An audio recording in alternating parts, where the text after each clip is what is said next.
Tom Brady and the Buccaneers are out, and they've been out for 9 days, losing in the wild card round to the Cowboys. So it was the first Monday, for all of us to have no football. It was the first Monday for Tom Brady to have no football, but he still does his Let's Go podcast with Jim Gray. And Jim Gray, who didn't exactly press him the way he once pressed Pete Rose about betting on baseball, Jim Gray asked the question that everyone is asking, what are you going to do in 2023? And it was just funny to hear Tom Brady on his own show get a little pissy with the question. Have a listen to the latest episode of the Let's Go podcast. Tom, you're leaving everybody guessing. You said you'll take your time. Do you have any type of a timetable as to what you might want to do regarding your football career? Jim, if I knew what I was going to fucking do, I'd have already fucking done it. Okay? I'm taking it a day at a time. I sense you're antagonized by the question. You're scratching. It's only the question that everybody wants to hear. You're scratchy. I appreciate your asking. Thank you. Was that a podcast or a press conference? I mean, yeah, but the question was, do you have any type of a timeline? It wasn't even, do you know what you're going to do? He got triggered. If I effing knew what I was going to do, I'd effing tell you. We're not asking what you're going to do. We're just asking, what's your timeline? What's your timeline? Well, Jim, here's how this goes. This is a quiet time. There isn't much happening. In the middle of March, that's when decisions can be made and acted upon, and I anticipate that by then I'll have a pretty good idea of what I'm going to do. And if not, I'll wait until I do. But I'm taking it one day at a time. It was just kind of a weird reaction. And it's not like he's constantly exposed to it. He didn't play. Maybe he's just salty because he didn't have the opportunity to be asked about it last week or after a game because he didn't have a game that required him to do a press conference during the week or after the game. I don't know. I just thought it was odd that he got a little pissy with his friend before he calmed down. It flashed. He got it out of his system, and then it kind of went away. Yeah, you would think that, you would know that question's coming. Of course. It's probably half the audience is the reason they're listening to the podcast, is try to just, get a little clue, context clue, whatever, about his future. Obviously some frustration there, and we'll see. I want to go. I almost want to listen again because I want to. How did you say Jim Gray phrased the question? What was the question he asked? How did he say it? Do you have a timeline? Yeah. What's your timeline? Right. Yeah. Not even what are you going to do? I need to know right now what you're going to do. I mean, his reaction was as if Jim Gray said, I want to know right now what you're going to do. Right. You know what you're going to do. Don't give me this one day at a time bull crap, Tom Brady. I've known you for a long time. You always have a plan, and I know you have a plan. I want to know what that plan is. That's the kind of question that would have been more appropriate to respond to with, if I effing knew what I was going to do, I'd effing tell you what I'm doing. So that's what was weird about the whole thing. Yeah. It was an innocuous and obvious question. If Tom Brady is going to have a podcast, and if Tom Brady is going to do an episode of the podcast the Monday after his season ends, he'd better damn expect right now, given everything that's happening with him, that the question is going to come up at some point. When do you think you might know, Tom, about what you're going to do? If you don't, what's he going to do? Talk about that stupid movie for a full hour that's coming out that I doubt anyone is going to go see? Come on. I don't, for all I know, it's sponsoring the show. I don't know. The blitz has begun for 80 for Brady. But let me tell you something. I haven't seen much by way of trailer. Maybe it'll be on my top 5 list with Hell or High Water, the Godfather movies, Goodfellas, The Prestige, and Scent of a Woman. Maybe it'll be up there. I'll put all the Godfather movies, the first 2 into one. Maybe it'll invade my personal top 5. Everything I've seen so far suggests to me that movie is going to be ass. Wow. Yeah. I feel like I've heard about it. I haven't even seen any clips or anything of it to really know or make that judgment yet. But I'm with you on the what you're saying. And I love the actresses involved. I love the actresses involved. Jane Fonda, Lily Tomlin, Sally Field, Rita Moreno. Awesome. I just think the premise is stupid. Road trip of 8 elderly women who are obsessed with getting to the Super Bowl so they can go see Tom Brady. Right. Isn't that the premise of Detroit Rock City, the movie where they were trying to get the Kiss concert? Maybe. Come on. Yeah. How many movies have we seen where it's some sort of a collection of people who are trying to get somewhere. I feel like this is just another way for everyone to bow down to the great and powerful GOAT. And all right, well, we'll see. We'll see. Hanging around with you. We'll see Siskel and Ebert over there. The original okay. Tom Brady hater. Yeah, I know. Well, right. Listen, he's going to get annoyed. Everybody's going to keep asking him this. I mean, of course. I mean, one, yeah, you're the greatest player ever, the GOAT, so people want to know if you're going to play or not play. Two, you pulled a fast one on everybody last year and tried to play the whole retirement thing, and you were setting up your next move. So no one's going to take you at your word for any of this conversation. Now, three, the other thing is it's too early for him to have figured out. He might have a few clues on teams that might like him or whatever else, but this is the big thing to me. I mean, whether Brady comes back or not is going to be dependent on the teams or the situations that he thinks are available for him to play, I think. I mean, he's not coming back to some team to go, I think we can get to the wild card round, or we might be a playoff contender. If he comes back, he's going to one of the top teams in football. Now, who is that going to be? I don't know. But he's not going to go to some team. He's going to go to the team that was like Tampa or that was like Miami, right? Or whoever that might be this year. But I don't think again, that's where we're at the early stages of this, because he's evaluating rosters and teams, and I'm sure talking to people, and then coaches are kind of out of town, taking a break here and there, the ones that are in the playoffs or just got done. So I'm sure he's waiting for a few answers and trying to figure things out as, the end of the season kind of gets figured out by some of these organizations before he does make a decision or make his next move. And let's face it, there's a reality that at age 46, that team that he may handpick as the place that gives him the best chance to win a championship isn't interested in Tom Brady. There's a chance that that's going to happen. There's a chance that they're going to take down the help wanted sign when Tom Brady comes walking to the front door. And he has experienced that in the past, because the 49ers have done it to him once that we know of, twice that we believe. You and I both believe that it wasn't a coincidence that he's visiting his parents in San Mateo. Kyle Shanahan, the coach of the 49ers, isn't at the scouting combine, and they hire Brady's former college teammate Brian Griese to be the quarterback's coach, and he arrives in San Francisco / Santa Clara all in the same time frame. Well, and I think that's the other thing, Chris. Right. Let me just throw this out there for consumption as well. I think he's careful about what he says because he knows damn well he's going to be breaking the rules again. That teams are going to be talking to him when they shouldn't be. Sure. So it's better to just build up this wall of go F yourself, Jim Gray, to get everybody off the scent, to get everybody out there who may be inclined to try to figure out what Tom Brady's going to do, to get them to not pay attention to the fact that the wheels are going to be in motion weeks before the wheels are allowed to be in motion. Yeah. I mean, I agree with everything you're saying there. I mean, that's already started, I'm sure. There's rules being broken as we speak. I mean, again, and I'm not judging. We know that's just the way that works. That's how the donuts are made. So that I'm not mad at him for doing that, certainly. But, yeah, I would think that process has begun. And I hear a lot of people go, hey, the Raiders. Yeah, I get it. The Raiders make sense in some ways. But do we sit here and go, the Raiders are going to be, definitely a juggernaut next year? I mean, their offensive line, it needs a few guys. Their defense needs a total revamp. I don't know if we could sit here and go, let's put them there. Whoa, they're super talented. They're going to be in the mix next year. And then they're in the AFC West. So that's where you start to get into it. And what is that situation? Where does it go? And you brought up the team that I sit there and at times and still go, I don't know. I mean, that's the team that's set up for them, the 49ers. That makes sense. And you can connect dots that way. But, again, they got Brock Purdy. He's looking pretty damn good.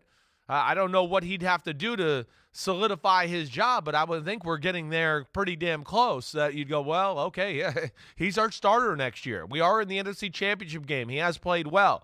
But to me, it's that type of situation. And when I look at it, I just go, I don't know if that situation is there this year like it was in Tampa where I think everybody in football went, ooh, Tampa is super talented, and they got studs everywhere, and the quarterback just is a turnover machine, and if they got the quarterback right, everybody was kind of going, watch out for Tampa. And I don't know if there's that team right now in the NFL that makes sense. There are people out there who I assume have functioning brains who seem to believe that if Jimmy Garoppolo is cleared to play, he's automatically going to play, which makes no sense. That's now, insane. No this way. week, Kyle Shanahan made it clear yesterday that Garoppolo won't be available. But if they get to the Super Bowl, hey, Jimmy G will be available. Yeah, he ain't playing if they get to the Super Bowl because Brock Purdy will have gotten them to the Super Bowl. And I think that's the key, Chris. Right. If Brock Purdy checks the box this week, if the 49ers go into Philadelphia and beat the Eagles, unless Brock Purdy throws 4 first-half interceptions like Trevor Lawrence did in the playoff win by the Jaguars over the Chargers, unless there's something like that, Purdy's the guy for the Super Bowl and beyond. The future, right? I would think so, too. If Brady really does want to play, if he really does want to play for the team he grew up rooting for, if you haven't heard, he was present at the Catch game all those years ago. Yeah. He needs Purdy to be hoping that Purdy pisses down his exactly. leg. That's He's got to exactly. be hoping that Purdy Right. melts down and the Eagles win that game by 10 points or more. That's the only way that the 49ers, because think of how it ends with a thud. Look at the Cowboys. It ends with a thud. Right. The Bills, it ends with a thud. If the 49ers run to the Super Bowl, it ends with a thud.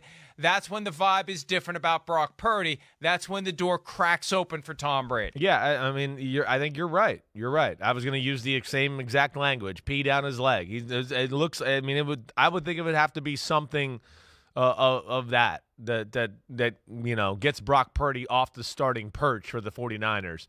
And then again, Mike, I look at it and just go, what are some other teams that possibly could make sense? We hit Vegas. I know people, think the Tennessee Titans maybe because of Vrabel, but I don't see that happening. I've heard that conversation. Is there anybody else out there? The Colts, right? I don't think that's going to happen. No, we know that, Colts right. ain't going to happen. No, they're not going to do that They've again. had enough of the old quarterback one Right. year too late. Right. So, you get into it and you go, it's slim pickings here as far as places that seem to make sense for Tom Brady and then have the formula we're talking about. Again, he's not going to go to some team where he's just going to go, I think I can make this team a wild card team.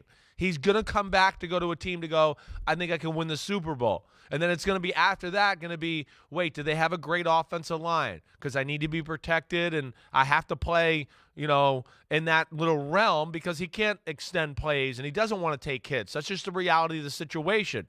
But we've seen when he is protected, that mofo can still throw the ball all over the field. That's for sure.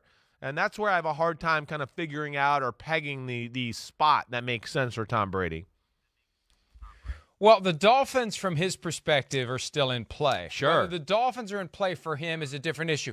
That is a flame toward which they may not want to reach their fingers after getting burned for a first-round pick last year. Because, again, it is going to require a little bit of tampering to get yourself in proper position to acquire the services of Tom Brady. That's what happened 3 years ago. The Buccaneers tampered with Tom Brady.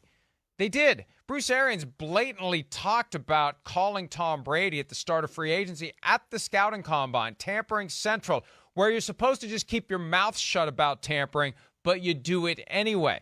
I guarantee you, Don Yee, Tom Brady's agent, is going to be talking to multiple teams about Tom Brady just a couple of weeks after the Super Bowl when we go to Indianapolis for the scouting combine. It happens all the time. It happens not out in the open, but it happens easily and efficiently because all the agents are there, all the teams are there, and the agents meet with the various coaches and general managers to talk about players ostensibly on their teams, but during those meetings, we know other things come up. So I'd put the Dolphins in play potentially.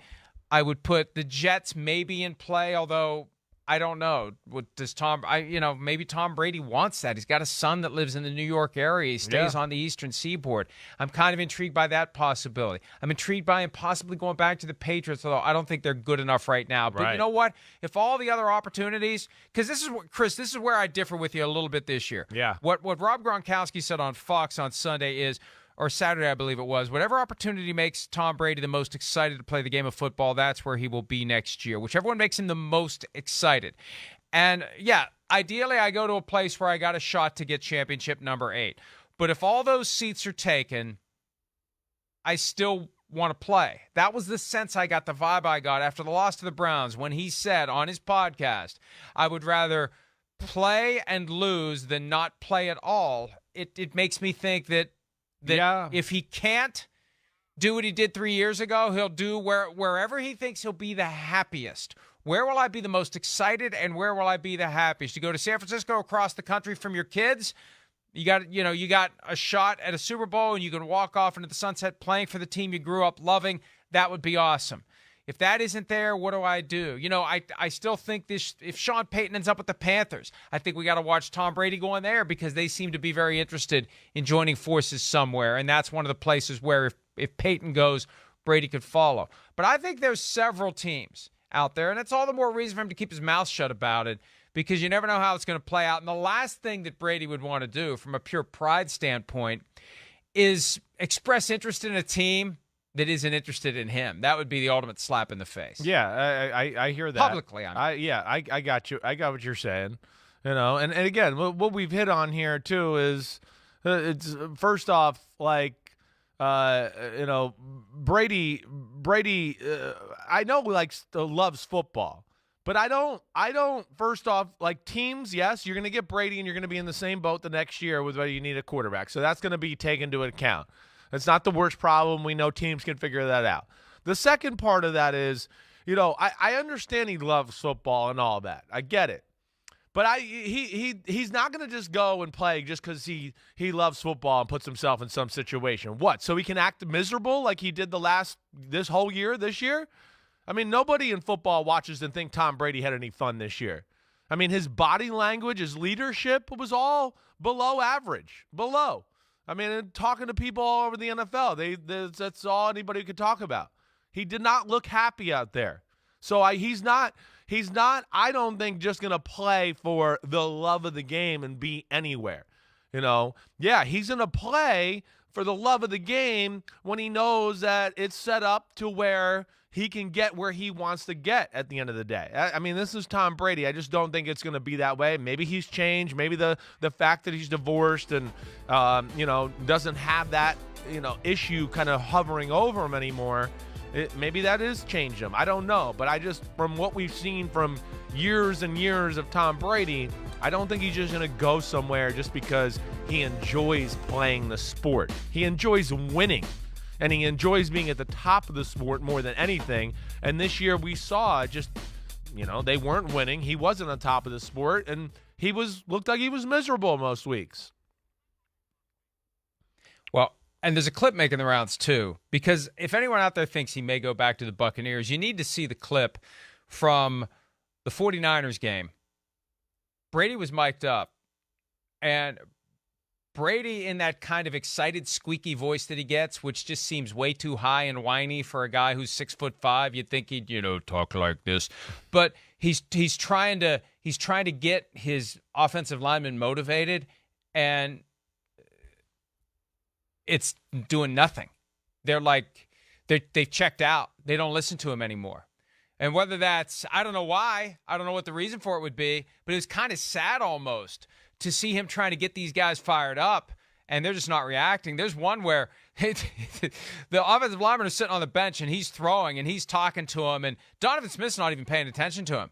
Donovan Smith's like looking off. I don't know what he's watching, something on the Jumbotron. He's just not even looking at Tom Brady while Brady is trying to get his guys fired up. It's sad, but it tells me he's done with Tampa. And Tampa may be done with him. At least the players may be done with him, especially after this past year. Look, I don't know. We tried to tiptoe through the land or the minefield while it was happening, and it was a sensitive thing, and it's a personal issue. But yeah, the ultimate example of a guy being treated completely differently than all of his teammates in a team sport. At some point, your teammates are gonna get to the point where they've just had enough. Well, and you didn't even want to be on the team. You wanted to be on another team. So, yeah. And I'm going to miss a Saturday walkthrough because I'm going to go to a party in New York City. Of course nobody really was listening to his pep talks. I mean, yes. That's like it's rain. That's the key, though, Chris. It runs hollow. They knew he wanted out. They knew he wanted to go to Miami. Exactly. They knew he wanted to go to Miami. Exactly. That ruins the dirty the little mojo. secret, right? That we were the only ones last year until Ben Volen caught the whiff as well. It was us pushing that. Nobody else would touch it. Nobody else can't. I don't know why. Because I think others knew about it. I don't know what people were afraid of. They just looked the other way on the biggest story of the 2022 offseason. But the Buccaneers players knew Tommy didn't want to be there. And then on top of that, he takes 10 days off during training camp. And as you said, he skips a Saturday walkthrough because he went to his old boss's wedding the night before. It just, yeah, you're going to get to a point where you're just done with this guy. I think so, and it kind of seemed that way, and then think you add on to, again, Brady, the greatness he brings, sure, but within that, too, in a year like this where I think you add on all the things you said, and then you also go, wait, I mean, it's all our fault. It's never his fault. We win the game. It's all his fault. It's never because of us. And, I think all that wears you out. It does. And, I think that's something that teams will all be aware of when they sign him now. They got to realize, too, it's a one-year deal. He's going to use you and get out the door. And, hopefully you can use him, too. But, I do go back to that, same thing. It's to me, it's got to be, something that really makes sense for him. And I don't know what that situation is as I sit here. Like a team that I think about that's set up that's perfectly just like Tampa Bay to a degree is like Detroit, where I go, oh, look at Detroit. Weapons, offensive line, can run the ball. I know they need some defensive guys, and Tampa had the defensive guys too. But as far as that's concerned, I mean, those are where you look at it and go, well, he could go there, run the ball, play action. They'll protect him. He's got weapons galore. That makes sense. But they got Jared Goff, and they're good with that. But, yeah, there's not a team out there right now that really just smacks me in the face and go, ooh, watch out for that. You've kind of intrigued me by Detroit because, Jared Goff has played well enough to continue, but if you could get Tom Brady, if you could fill Ford Field every week, if you could bring him back to Michigan where he played college football, and you already that would be a dilemma for the Lions if they get the call from Tom Brady or have already gotten the call, through intermediaries and such. What do you do if you're the Detroit Lions? Dan Campbell, a protege of Sean Payton. We know what Sean Payton thinks of Tom Brady. We probably know what, or at least Dan Campbell will know what Sean Payton thinks of Jared Goff. That's a fascinating possibility, Chris. That may be his best spot if they're willing to do it. One other thing about why I think the Buccaneers have had enough Tom Brady, and I'd never thought of this before. Think back to 2020, his first year there. It was the height of the pandemic. Nobody was going anywhere. Nobody was doing anything. Think about this year when the world's back to normal.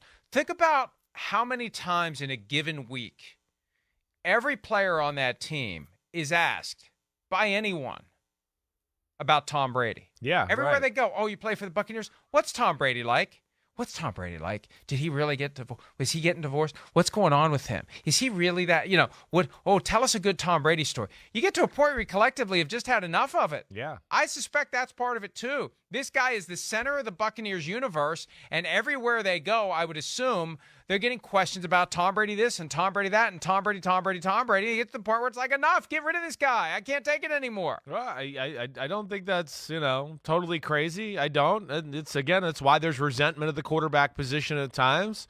I think, I think there's a lot of expatriates that almost feel that way. They want to go, wait, damn, I'm a Hall of Famer, and we had a few other Hall of Famers on the team, and it's like we weren't even on the team. It's just like it was one guy that did it.